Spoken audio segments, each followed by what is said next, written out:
Hello and good morning. Welcome back to Mysuru, or formerly known as Mysore. And I am here staying in Gokulam, which is the yoga district, a quieter area in the northwest part of the city. And today I'm going to be showing you around Mysore. Let's get out of this area now and head down into the historic center of Mysore.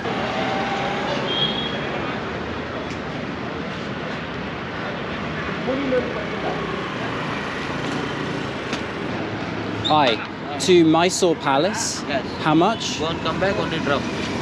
Sorry? Go and come back, only drop. Only drop. Only drop. Yeah. 200. How much? 200.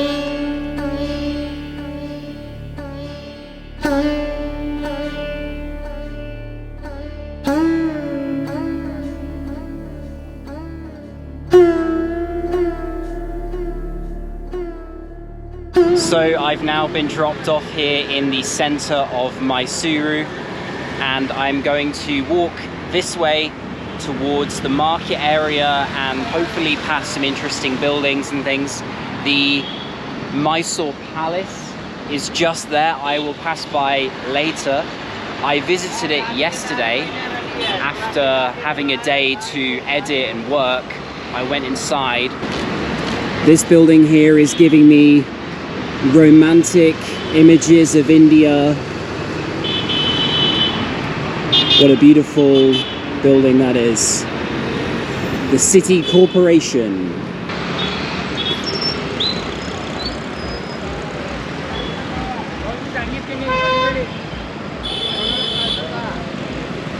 So the regal history of Mysore goes all the way back until 1399, and it remained unscathed all the way until 1947, when Indian independence came along.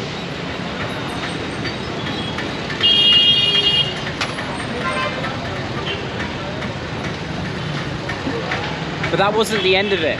Funnily enough, very recently, in 2015, they named a new Maharaja who is still sitting today. I don't know how much political influence he has. Maybe if you're a local, you can let me know. I'm guessing this is a pretty well-known roundabout just here, with a beautiful dome. Now, while Mysuru is still India, and you should expect some of the honking and traffic and usual things that come with an Indian city, its population is just 1 million, or over 1 million, as opposed to Bangalore, which was over 10 million. And so, because of that, it's a lot more relaxed. Many of the streets are leafy and green with lots of trees. Very pleasant place to be, and also the history with yoga as well adds to that kind of more laid-back nature. Also the south in general of India, from what I've heard, is far less hectic, chaotic, you could say, than the north. But I'll see as I go on my trip, of course.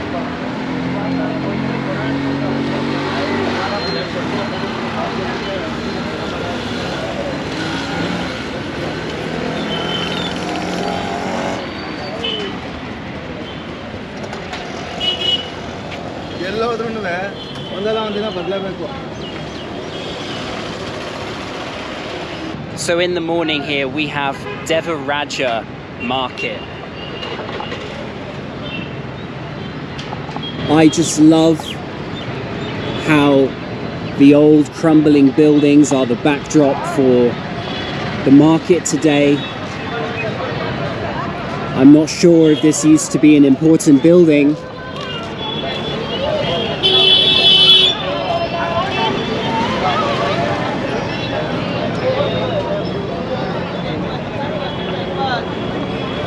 It seems very mellow here. It doesn't have that same intensity that I found in the Bengaluru market if you watched 2 videos ago. And I love seeing all the different colors of the fresh fruits and vegetables.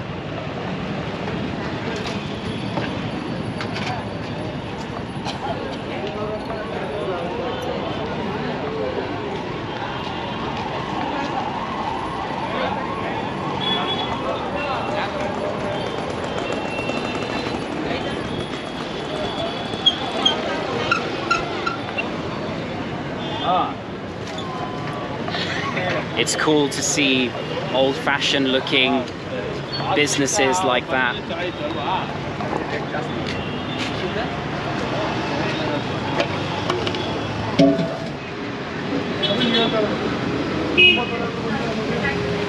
Karnataka has many coffee plantations, and the south of India has an association with coffee, as I mentioned before in another video. And a lot of people don't realize that because they think India is all chai, but actually filter coffee in the mornings with your dosa and your idli, that's the way a lot of locals go. Now, I haven't eaten today so far, so I think I might want to pick something up from somewhere, I don't know what.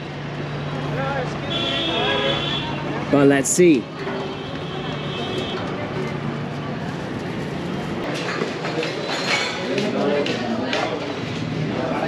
It smells good. So I could just smell something from the street over there, and I came in this little courtyard area here and just stumbled across this amazing local place where I'm going to grab some breakfast. I had no idea it was here, and it looks pretty authentic. So, all right, so this has worked out pretty well. I have a seat here, and I just pointed and asked him, what do you recommend? And he gave me this rice and these fried breakfast items. I don't know their names, and the usual curry sauces or coconut chutney.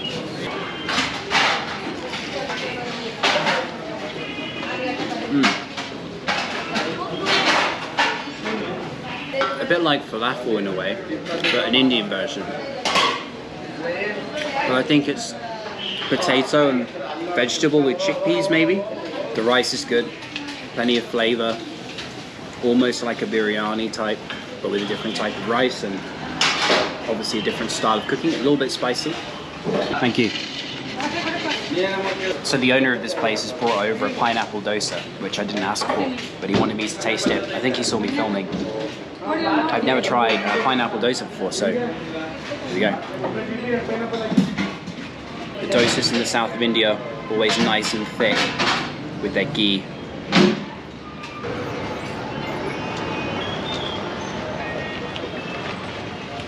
Now I'm after some tea or coffee, if I can find it, because they didn't do it there. Oh, by the way, it only came to 35p, so 35 rupees. Very affordable to eat locally in India.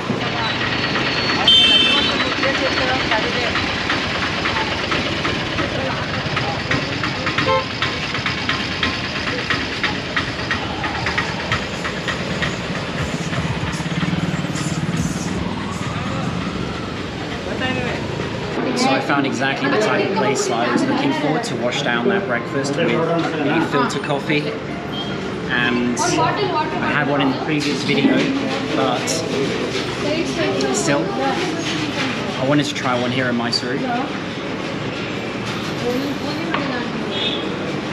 So much milk in there, also sweet, and it's also strong at the same time. Basically, like I said before, an Americano, imagine instead of water they used milk. That's kind of what it's like. And then add a bit of sugar too. Very good.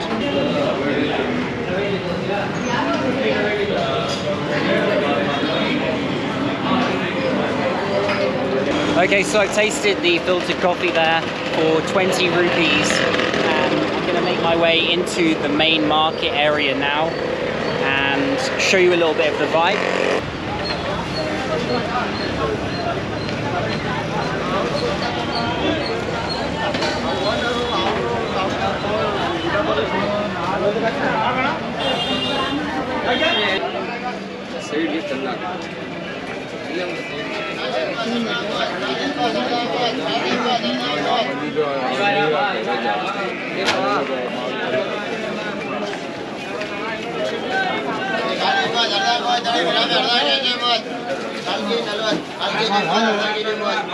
Very colourful as always, these markets in the south of India with their flowers, fruits and spices.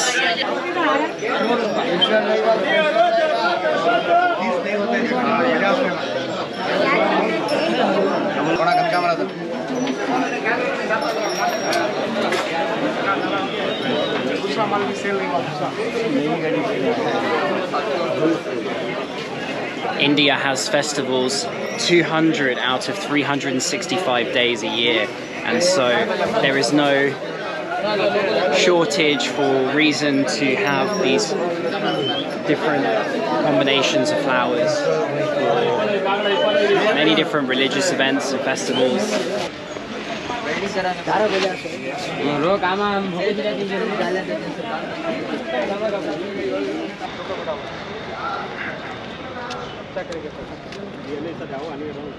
So it is now a few hours later. I have allowed a bit of time for the sun to drop.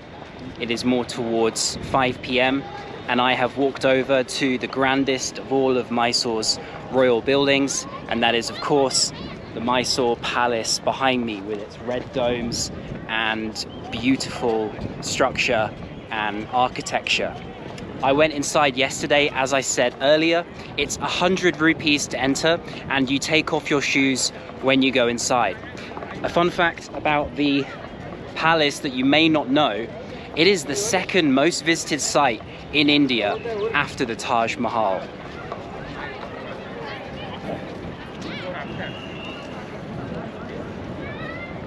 So this is not to be missed if you're visiting the city, and inside it is pretty spectacular. There are a lot of visitors in there, so you will have to make your way through people, but that's part of the experience. And there are many different rooms of beautiful tile work. There are portraits of previous Maharajas and members of the aristocracy. And being the seat of the Wadiyar Maharajas between 1399 and Indian independence, then of course it has years and years of history. The previous iteration was devastated by a fire in 1897. And so what we have here is mostly a product of the 20th century. The grounds are also a really nice place to walk around during the late afternoon here.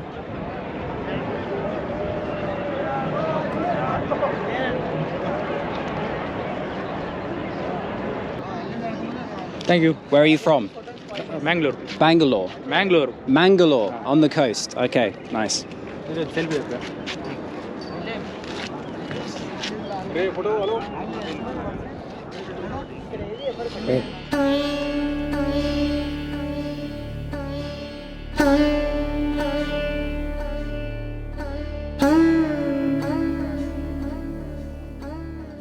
So I've come out of the palace grounds now, and I am just walking along the streets during golden hour. Sugarcane there. And I'm gonna head to a clock tower which isn't far from the market I went to earlier, and then I will sign off for today.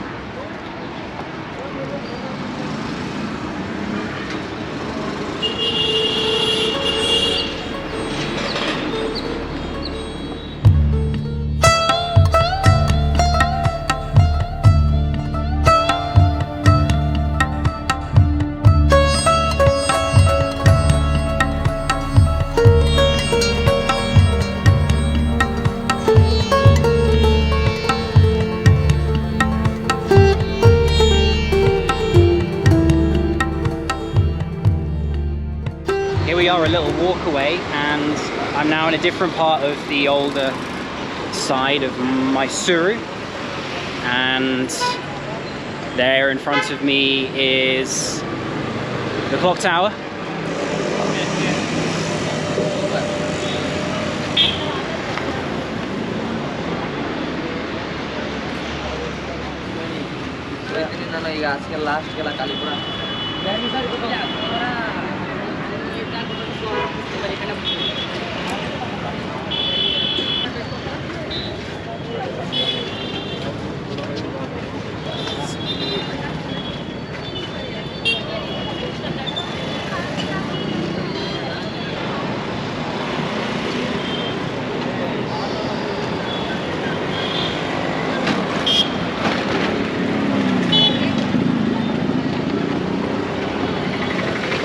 Street food stalls that come out at night time here. Often in most Indian cities when it gets dark, a lot of classics like pani puri and others come out, and you can just grab food on the street. Beautiful sky right now.